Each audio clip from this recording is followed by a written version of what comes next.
ओम शांति। अॼु जे मुंहिंजी तारीख़ आहे 7/12/2025। अॼु अव्यक्त बाप दादा जो रिवाइज़ कोर्स आहे 2/2/2008। अॼु जी मुरली जो टॉपिक आहे संपूर्ण पवित्रता द्वारा रूहानी रॉयल्टी ऐं पर्सनैलिटी जो अनुभव कंदे पंहिंजे मास्टर ज्ञान सूर्य स्वरूप खे इमर्ज करो।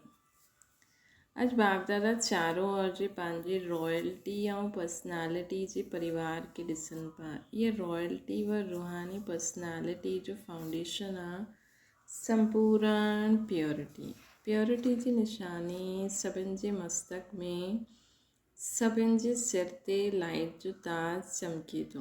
अहिड़ो चमकंदो उहो ताजदारी रूहानी रॉयल्टी पर्सनैलिटी वारा सिर्फ़ु तव्हां ब्रह्मण परिवार ई आहियो। छो जी प्योरिटी खे अपनायो आहे न, तव्हां ब्रह्मण आत्माउनि जी प्योरिटी जो प्रभाव आदिकाल सां प्रसिद्ध आहे। यादि आहे न पंहिंजो अनादि ऐं आदिकाल, यादि करो उहो अनादिकाल में बि तव्हां प्योर आत्मा रूप में बि विशेष चमकंदे हुए सितारा चमकंदा रहंदा आहियो। ऐं बि आत्मायूं आहिनि, लेकिन तव्हां सितारनि जी चमक सभिनि जे साथ हूंदे हुए बि विशेष चमकंदी आहे।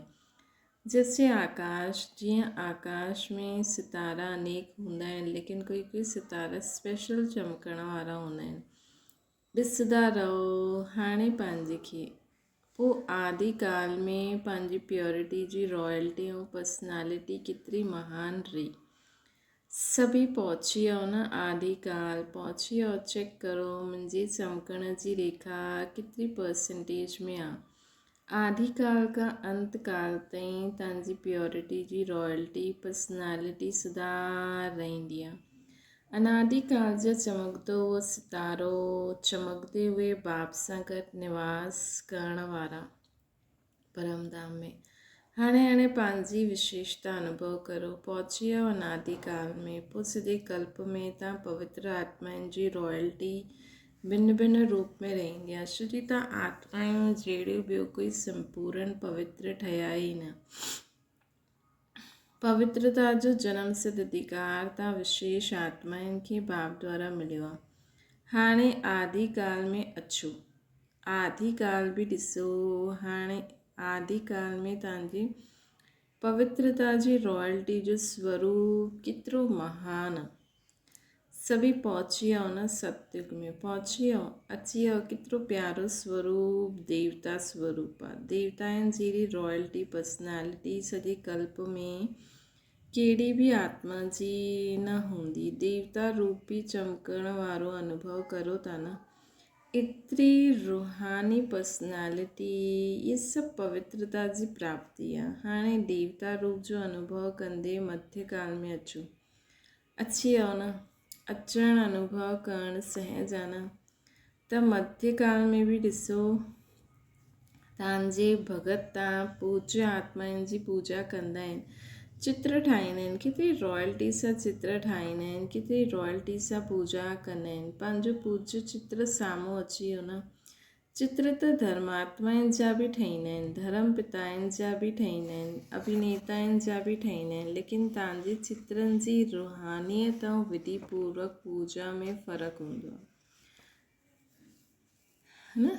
कोई माण्हू एक्टर्स खे बि पंहिंजो उन जीअं कॉपी कंदो आहे, उन जो चित्र लॻाईंदो आहे पंहिंजे घर में पाण वटि, उन्हनि जी रीति कमु कंदो आहे। लेकिन हिकु राधे कृष्ण जो चित्र रखो ऐं हिकु हीरो हीरोइन जो चित्र रखो, भले उन्हनि जी हीरो हीरोइन सुठा लॻंदा आहिनि, लेकिन रखण जी विधि बि त चेंज थी वेंदी आहे न। त पंहिंजो पूज्य स्वरूप साम्हूं अची वियो। पोइ अचो अंतकाल संगम ते।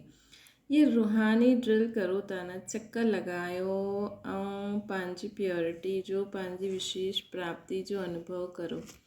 अंतिम काल संगम ते तव्हां ब्रह्मण आत्माउनि जो, परमात्मा पालना जो, परमात्मा प्यार जो, परमात्मा पढ़ाई जो भाग्य तव्हां कोटनि में कोई आत्माउनि खे ई मिलंदो आहे। परमात्मा पालना जो, शिव बाबा जी पालना जो, शिव बाबा जी प्यार जो, शिव बाबा जी पढ़ाई जो भाग्य तव्हांखे मिलंदो आहे। परमात्मा जी डायरेक्ट रचना, पहिरीं रचना तव्हां पवित्र आत्माउनि खे ई प्राप्ति आहे, जंहिंसां तव्हां ब्रह्मण ई विश्व जी आत्माउनि खे बि मुक्ति जो वरसो बाप खां दिलाईंदा आहियूं। त इहे सॼे चक्कर में अनादिकाल, आदिकाल, मध्यकाल ऐं इहे अंतिम काल, सॼे चक्र में एतिरी श्रेष्ठ अंतकाल असांजो संगम युग में डायरेक्ट असांखे बाबा जी पालना मिले थी। ऐं बाबा जो कनेक्शन त पवित्र आत्माउनि सां ई हूंदो आहे न, है न। शुरू में बि बाबा आया, भले अपवित्र में आया, लेकिन जीअं बाबा जो चयो मञियो, उन्हनि ते उहे ई त बाबा सां योग लॻाए सघंदा आहिनि, उहे ई त बाबा जी पढ़ाई खे सम्झी सघंदा आहिनि, बाबा जे डायरेक्शन सां हली सघंदा आहिनि न। सॼो चक्कर लॻायो, हाणे पंहिंजे खे चेक करो, पंहिंजे खे ॾिसो, ॾिसण जो आईनो आहे न। पंहिंजे खे ॾिसण जो आईनो आहे, जेके आहे उहो हथ उठायो, आईनो आहे, क्लियर आईनो आहे, त आईने में ॾिसो मुंहिंजी पवित्रता जो केतिरो परसेंटेज आहे। पवित्रता सिर्फ़ु ब्रह्मचारी न आहे, लेकिन ब्रह्माचारी हूंदी आहे। पवित्रता सिर्फ़ु ब्रह्मचारी न, सिर्फ़ु पवित्र रहण न, लेकिन ब्रह्मचारी मतिलबु मन वचन कर्म संबंध संपर्क में सभिनि में पवित्र, मतिलबु सभिनि जे लाइ सदा असांखे शुभ भावना शुभकामना रखणी आहे। केतिरी परसेंटेज में आहे, परसेंटेज कढणु ईंदी आहे न, टीचर्स खे ईंदी आहे, पांडवनि खे ईंदी आहे, अच्छा होशियारु आहियो न। माताउनि खे बि ईंदी आहे न, माताऊं आहिनि, ईंदी आहे माताउनि खे। अच्छा पवित्रता जी परख, वृत्ति, दृष्टि, कृति टिनिनि में चेक करो, है न। टिनिनि में कीअं चेक करो, बाबा चवनि था संपूर्ण पवित्रता जी जो वृत्ति हूंदी न, उहो बुद्धि में अची वई। सोचो संपूर्ण पवित्रता जी वृत्ति आहे, हर आत्मा जे प्रति शुभ भावना शुभकामना, है न। कॾहिं कॾहिं करे करे बि माण्हू थकिजी पवंदो आहे, सोचंदो आहे केतिरो करूं, ईअं त बदिलनि ई नथा, है न। लेकिन जीअं उहो ग़लती करण में पक्का आहिनि, हीअं असां बि ग़लती करण में, ऐं असां बि शुभ भावना शुभकामना रखण में पक्का हुजूं भई। सदा इहे ई कई माण्हू न, के भई कुझु बि असां वॾा माण्हू सेखारींदा आहिनि, हीअं न हलो हीअं न, पर अॼुकल्ह जा नंढा पंहिंजी मर्ज़ी सां हलंदा आहिनि, त कॾहिं कॾहिं उन्हनि जे लाइ नेगेटिव भावना बि अची वेंदी आहे कि भाड़ में वञे, जॾहिं हीअं थींदुसि त पतो लॻंदो। लेकिन न, असांखे छा सोचणो आहे, चल ठीकु आहे, कोई ॻाल्हि कोन्हे, हिन जो बि भलो थिए, हिन जो बि कल्याण थिए, इहे बि सुधरी वञनि, है न। अनुभवी आहियो न। ऐं दृष्टि छा हूंदी आहे, हर आत्मा खे आत्मा रूप में ॾिसणु, आत्मिक स्मृति सां ॻाल्हाइणु हलणु। शॉर्ट्स में बाबा ॿुधाइनि था, डिटेल में तव्हां भाषण करे सघंदा आहियो। ऐं कृति अर्थात हर कर्म में ॿियनि खे सुख ॾियो, सुख वठो, है न। त चेक करो मुंहिंजी वृत्ति, दृष्टि, कृति हिन प्रमाण सुख वठण वारी आहे कि दुख बि वठी वठंदा आहियो, है न। सुख वठण वारी आहे कि दुख बि वठण वारा आहियो, त चेक करो। दुख त न वठी वठंदा आहिनि, कॾहिं कॾहिं थोरो थोरो दुख वठण वारा बि हूंदा आहिनि न, मञो उहे दुख ॾींदा आहिनि, त छा तव्हांखे उन्हनि खे फॉलो करिणो आहे, है न। सम्झो उहे दुख ॾींदा आहिनि, त तव्हांखे छा उन्हनि खे फॉलो करिणो आहे, फॉलो न करिणो आहे। फॉलो कंहिंखे करिणो आहे, दुख ॾियण वारनि खे या बाप खे, है न। त उहो दुख ॾींदा आहिनि, पहिरियों ॻाल्हि त तव्हां वठो ई न, है न। ॿियो उन्हनि खे फॉलो न करो कि उहे दुख ॾियनि था त असां बि ॾियूं। माण्हू चवंदा न, हुन ईअं चयईं त मां बि ॾियां, है न। बाप ब्रह्मा बाबा निराकार जी त ॻाल्हि ई आहे, लेकिन ब्रह्मा बाबा कंहिं ॿारनि जो दुख वरितई। भई ब्रह्मा बाबा खे माण्हू उल्टो सुल्टो बि चईंदा हुया ब्रह्मा बाबा खे, लेकिन ब्रह्मा बाबा दुख वरितई, दुख ॾिनई, सुख ॾिनई, सुख वरितई। भले ॿार ॿारनि खे ब्रह्मा बाबा सेखारींदा हुया, चईंदा हुया, लेकिन उहे न मञंदा हुया, उल्टो जवाबु ॾेई हली वेंदा हुया। पर बाबा दुख वरितई, उन्हनि जे लाइ बि शुभकामना कयईं, सभिनि जो ई भलो थिए। त सुख ॾियो, सुख वठो, फॉलो फादर करो, या कॾहिं कॾहिं वठी बि वठंदा आहियो। नाम ई आहे दुख। जॾहिं दुख ॾींदा आहिनि त दुख ॾींदा आहिनि, इंसल्ट कंदा आहिनि, त ॼाणंदा आहियो कि ख़राबु चीज़ आहे। कोई तव्हांजी इंसल्ट करे त उनखे तव्हां सुठो सम्झंदा आहियो, ख़राबु सम्झंदा आहियो न, त उहो तव्हांखे दुख ॾींदो आहे या इंसल्ट कंदो आहे। त ख़राबु चीज़ अगरि तव्हांखे कोई ॾे त तव्हां वठी वठंदव थोरे समय जे लाइ, ज़्यादा समय जे लाइ न, थोरे समय जे लाइ, हिकदमि सेकेंड जे लाइ बि न वठो, है न। हिकदमि जीअं उहो छा था चवनि असांखे सम्झ में ई न अचे, हिकदमि थोरो सो झटको लॻंदो आहे, है न। पर असांखे उहो बि न अचिणो खपे। थोरे समय जे लाइ वठंदा आहियो, ज़्यादा समय जे लाइ न, थोरो। ख़राबु चीज़ वठणी हूंदी आहे छा, त दुख ॾियण या इंसल्ट वठी वठंदा आहियो छा, अर्थात मन में फीलिंग जे रूप में रखंदा आहियो, है न, मन में फीलिंग जे लाइ वठंदा आहियो। त पाण खां पुछो, असां दुख ॾींदा आहियूं या दुख खे परिवर्तन जे रूप में ॾिसंदा आहियूं। हीअ ॾाढी वॾो पॉइंट आहे। मतिलबु दुख, उहो तव्हांजी इंसल्ट था करनि त तव्हां ईअं न सोचो कि असांजो अपमान था करनि, हीअं सोचो कि चल ठीकु आहे, असांजो हिसाबु किताबु चुकतो थी वियो, है न। त बाबा असांखे चवनि था कि उनखे परिवर्तन, है न, छा सम्झंदा आहियो, दुख वठणु राइट आहे, मधुबन वारा राइट आहे। बाबा चवनि था दुख खे परिवर्तन जे रूप में ॾिसंदा आहियो, मधुबन वारा राइट आहियो, थोरो थोरो वठी वठंदा आहियो। दुख वठिणो खपे न वठिणो खपे, लेकिन वठी वठंदा आहियो, ग़लती सां वठी वठंदा आहियो। यदि दुख जी फीलिंग आई त परेशान केरु थींदो आहे, मन में किचिड़ो रखियो त परेशान केरु थींदो आहे। जिते किचिड़ो हूंदो हुते ई परेशानी हूंदी न, त हुन समय पंहिंजी रॉयल्टी ऐं पर्सनैलिटी खे साम्हूं लाहियो, है न। पंहिंजे खे कंहिं स्वरूप में ॾिठो, ॼाणंदा आहियो तव्हांखे छा टाइटल आहे। तव्हांजो टाइटल आहे सहनशीलता जी देवी, सहनशीलता जो देव, है न। त असां सहनशीलता जी देवी आहियूं, सहनशीलता जो देव आहियूं। त तव्हां केरु आहियो, सहनशीलता जी देवियूं, सहनशीलता जा देव आहियो न, की न आहियो। कॾहिं कॾहिं थी वेंदा आहियो। पंहिंजो पोजीशन यादि करो, समान यादि करो, मां केरु, ये स्मृति में लाहियो, सिधे कल्प में विशेष स्वरूप जी स्मृति में लाहियो। स्मृति ईंदी आहे न, बाप दादा ॾिठो आहे कि जीअं मुंहिंजे शब्द खे सहज यादि में परिवर्तन करे वरितो आहे, त मुंहिंजो खे जे विस्तार खे समेटण लाइ छा चईंदा आहियो, मुंहिंजो बाबा। जॾहिं मुंहिंजो ईंदो आहे त मुंहिंजे बाबा में समेटे वठंदा आहियो न, ऐं बार बार मुंहिंजो बाबा चइण सां यादि बि सहज थी वेंदी आहे ऐं प्राप्ति बि ज़्यादा थी वेंदी आहे। यादि बि सहज थी वेंदी आहे ऐं प्राप्ति बि ज़्यादा थी वेंदी आहे मुंहिंजो बाबा चइण सां।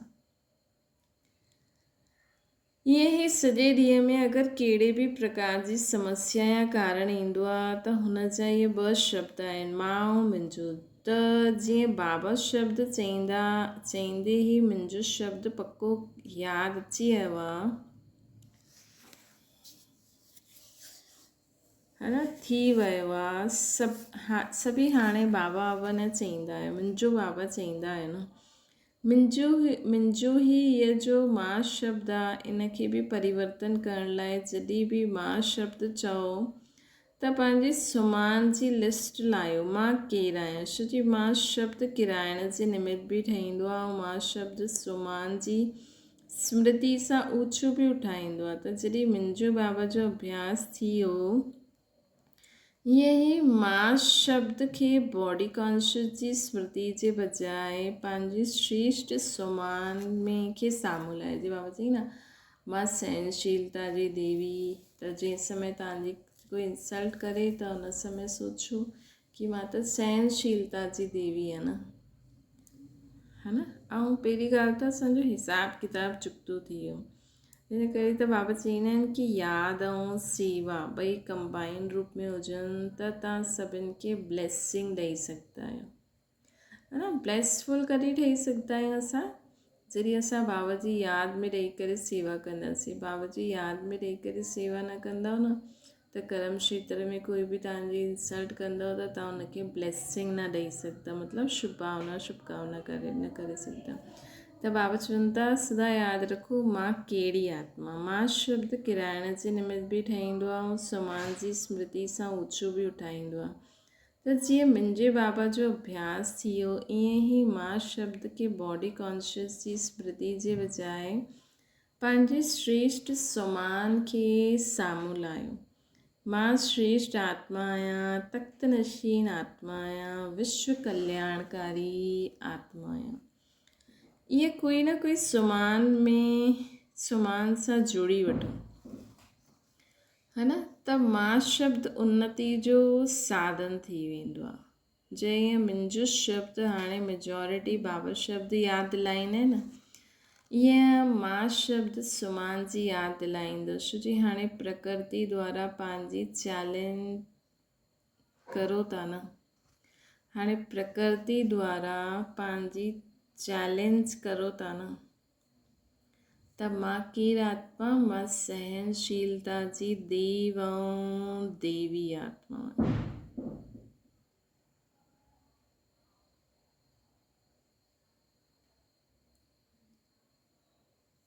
समय जी समीपता के कॉमन ॻाल्हि न सम्झो। अचानक ऐं एवरडे शब्द खे पंहिंजे कर्मयोगी जीवन में हर समय स्मृति में रखो, हर समय स्मृति में रखो। अचानक ऐं एवरडे कॾहिं बि कुझु बि थी सघंदो आहे। असां बाबा जी यादि में हूंदासीं ऐं कर्म कंदा रहंदासीं त अचानक कुझु बि थी वञे त असां पास बि रवंदासीं थी वेंदासीं।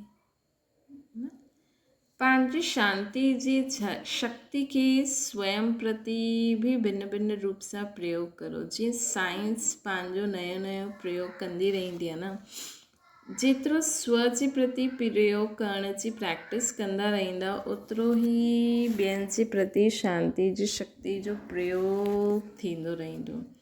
हाणे विशेष पंहिंजी शक्तियुनि जी सकाश चारों ओर फैलायो। जॾहिं तव्हांजी प्रकृति सूर्य जी शक्ति सूर्य जी किरणनि चारों ओर पंहिंजो कार्य कंदे केतिरे रूप सां करे थी, है न। सूर्य जी शक्ति जॾहिं सूर्य ईंदो आहे त केतिरे माण्हू अलॻि अलॻि सूर्य जी किरणनि खे यूज़ कंदा आहिनि, है न। त बाबा चवनि था जॾहिं प्रकृति सूर्य जी शक्ति सूर्य जी किरणियूं पंहिंजे कार्य केतिरो रूप सां करनि थियूं। पाणी बरसाईंदियूं आहिनि, पाणी सुकाईंदियूं आहिनि, ॾींहं खां राति खां ॾींहुं करे ॾेखारींदी आहे न। सूर्य जी किरणी जॾहिं चारों ओर फैलंदी आहे, जॾहिं सूर्य हली वेंदो आहे त राति थी वेंदो। त छा तव्हां पंहिंजी शक्तियुनि जी सकाश में न फैलाए सघंदा आहियो वायुमंडल में। त तव्हां पंहिंजी शक्तियूं वायुमंडल में न फैलाए सघंदा आहियो, है न। फैलाए सघंदा आहियो न। आत्माउनि खे पंहिंजी शक्तियुनि जी सकाश सां दुख अशांति सां छुड़ाए न सघंदा आहियो। ज्ञान सूर्य स्वरूप खे इमर्श करो। है न। ज्ञान सूर्य स्वरूप खे हाणे इमर्ज करो।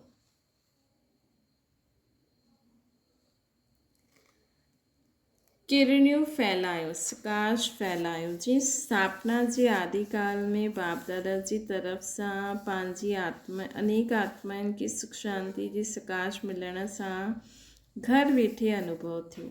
स्टार्टिंग में संकल्प मिली वियो, ईअं तव्हां मास्टर ज्ञान सूर्य ॿार द्वारा हाणे सुख शांति जी लहर फैलाइण जी अनुभूति, सुख शांति जी लहर फैलाइण जी अनुभूति थियणी खपे।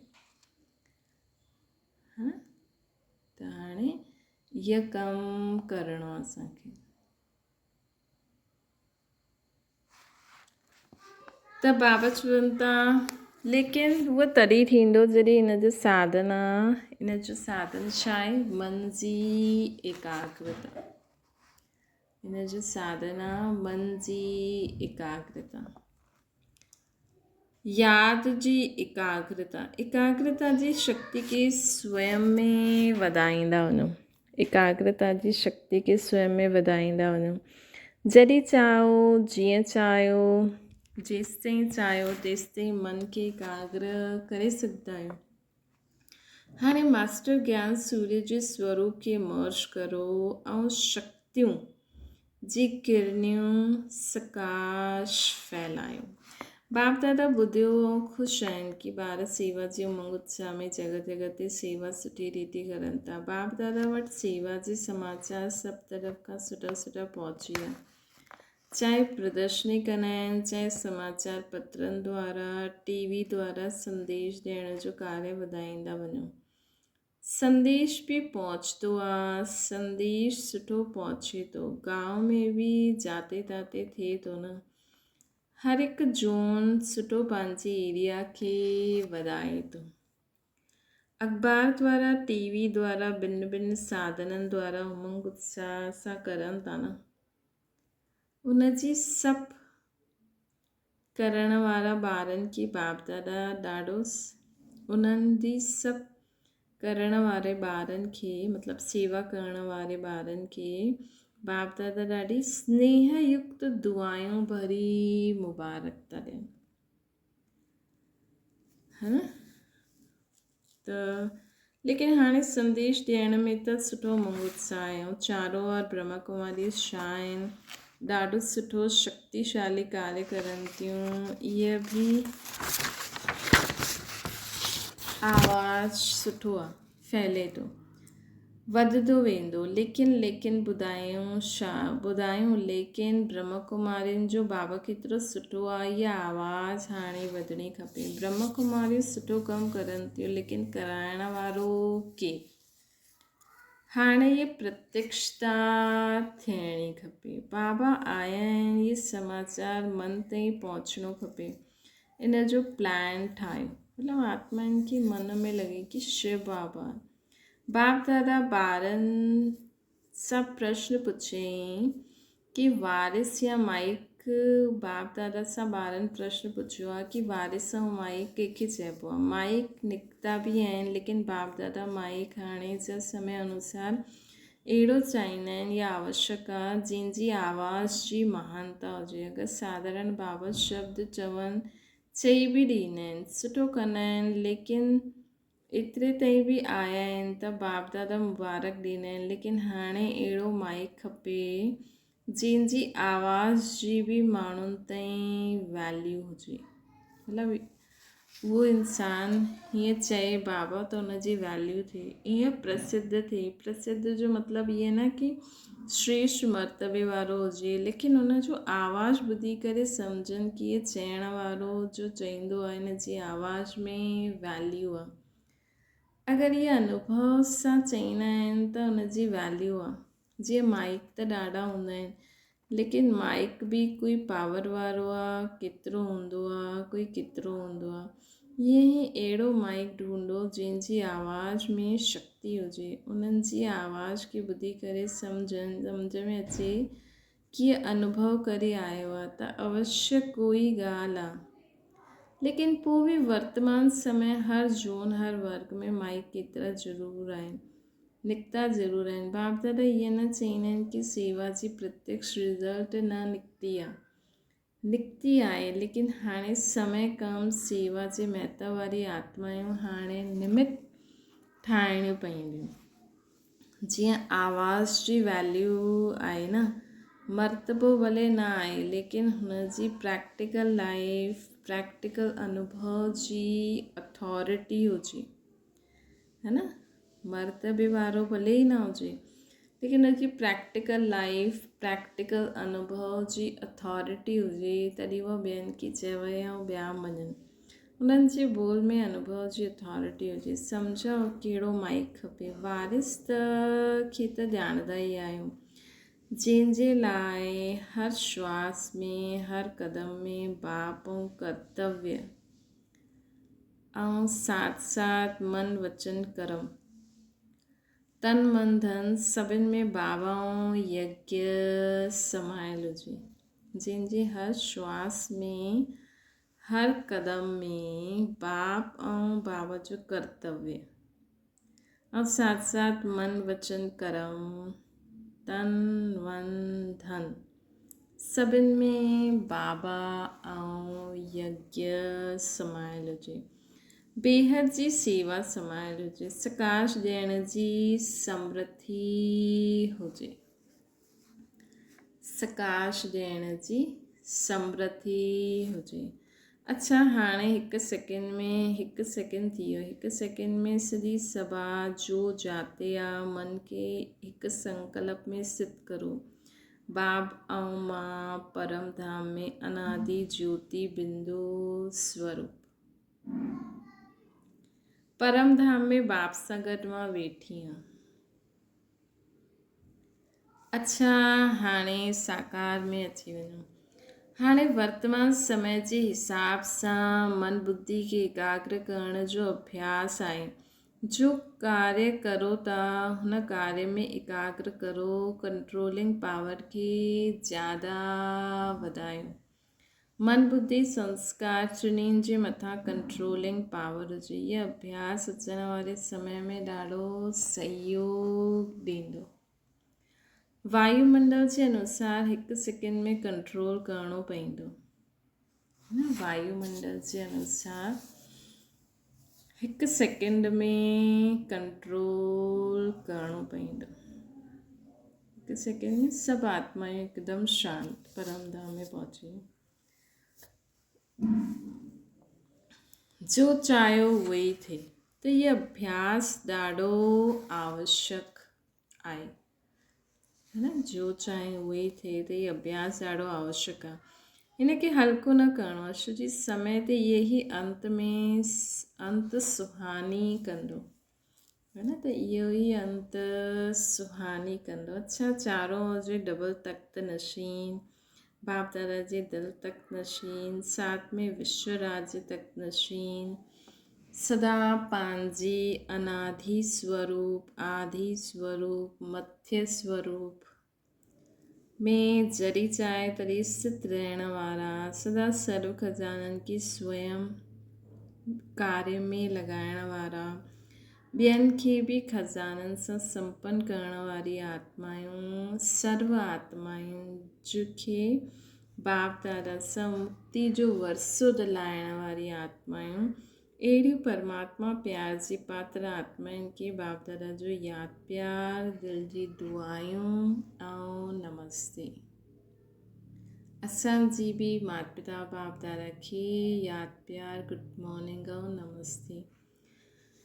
वरदान साथी ऐं साक्षीपन जे अनुभव द्वारा सदा सफलता मूर्त ठहो। जो ॿार सदा बाप जे साथ रहंदा आहिनि उहे साक्षी स्वतः थी वेंदा आहिनि, छो जी बाप स्वयं साक्षी थी करे पाठ वॼाईंदा आहिनि, त उन्हनि सां गॾु रहण वारा बि साक्षी थी पाठ वॼाईंदा। ऐं जंहिंजो साथी स्वयं सर्वशक्तिवान बाप आहे, उहा सफलता मूर्त बि स्वतः थी वेंदा आहिनि। भक्ति मार्ग में तो पुकारदा आहिनि कि थोरो समय जे साथ जो अनुभव करायो, झलक ॾेखारियो, लेकिन तव्हां सर्व संबंध सां साथी आहियो त हिन ख़ुशी ऐं नशे में रहो। पाइणो हुयो जो पाए वरितो, जो बि असांखे पाइणो हुयो सो पाए वरितो। त चेक करो, जो पाइणो हुयो सो पाए वरितो। बाबा सां सर्व संबंधनि जो अनुभव करे वरितो। बाबा संजा बाप बि आहिनि, टीचर बि आहिनि, सतगुरु बि, फ्रेंड, है न, डॉक्टर, साजन, ॿियो जो बि संबंध आहे, बाबा सां सर्व संबंध अनुभव करे वरिता आहिनि। स्लोगन आहे ऐं बाबा सां सर्व खज़ानो, सर्व ज्ञान गुण शक्तियुनि जो खज़ानो। हिकदमि बाप समान आत्मा ठही आहियो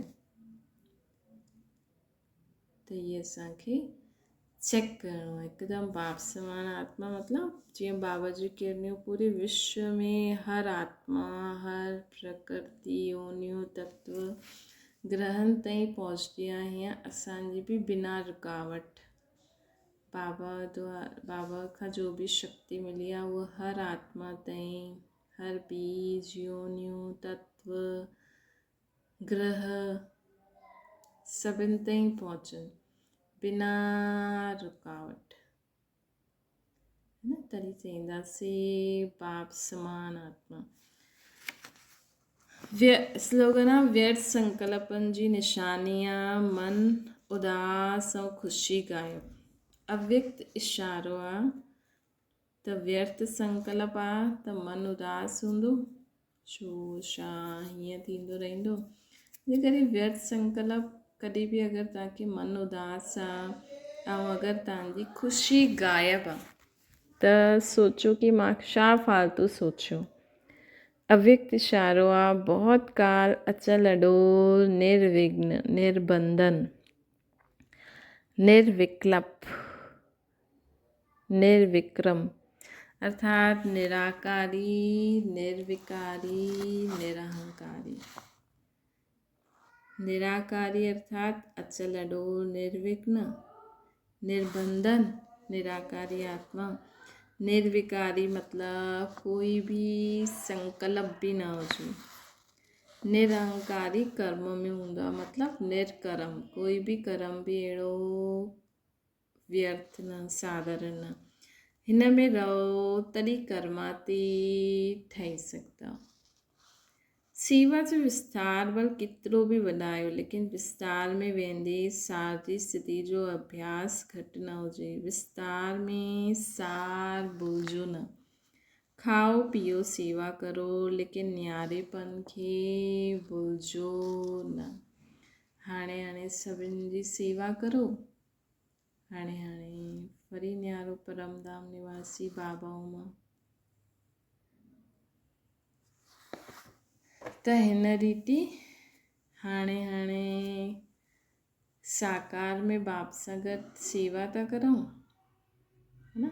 हाणे असां अव्यक्त वतनवासी फ़रिश्तो, हाणे असां निराकारी थी विया,